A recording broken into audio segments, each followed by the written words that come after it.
পদ্মার ওপারে মুমূর্ষু মাকে নিয়ে যে ছেলেটি ঘন্টার পর ঘন্টা অপেক্ষা করেছিল, ফেরি নেই, লঞ্চ নেই, স্পিড বোট নেই, পদ্মার ঢেউ, তীব্র স্রোত,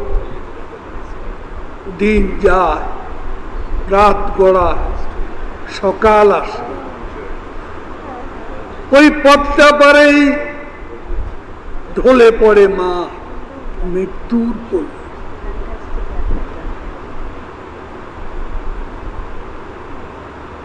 সেই মাতৃহারা সন্তান জানে পদ্মা সেতু কি এবং কেন।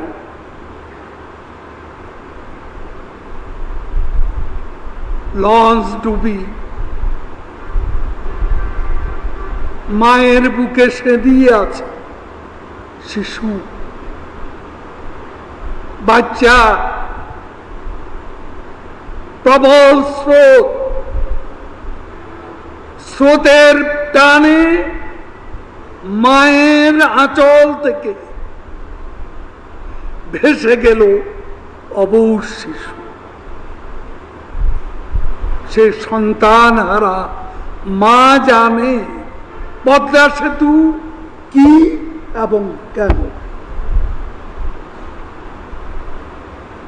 বাবার জানাজায় অংশ নিতে মাওয়া প্রান্তে ছেলে এসে উদ্বেগ আকুল বসে আছে।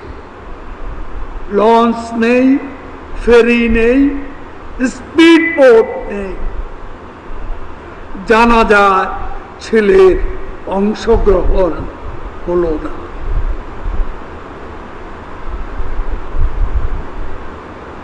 এই জানাজায় অংশগ্রহণ করতে পদ্মা পারে যে পিতার সন্তান পিতার জানাজায় অংশ নিতে পারল না, সে জানে পদ্মা সেতু কি এবং কেন। কমিটমেন্ট কাকে বলে? এই পদ্মার আকাশে দুর্যোগের ঘনঘটা। মনে আছে 2017 সালের 30 সেপ্টেম্বর, 29 সেপ্টেম্বর পদ্মা এলাকায় ঘন কুয়াশা, দুর্যোগপূর্ণ আবহাওয়া। আমরা পিয়ারের উপরে প্রথম ট্রাস বসে, প্রথম স্পেন নেত্রী দেশে নেই, তিনি তখন ওয়াশিংটনে। নেত্রীকে ফোন করলাম, ক্যাবিনেট তখনকার সচিব খন্দকার আনোয়ার আমার পাশে। নেত্রীকে বললাম, প্রথম যে স্পেনটা বসবে আপনার জন্য আমরা অপেক্ষা করব। আপনি ফিরে আসলে আপনার উপস্থিতিতে আমরা প্রথম ট্রাস বসাতে চাই।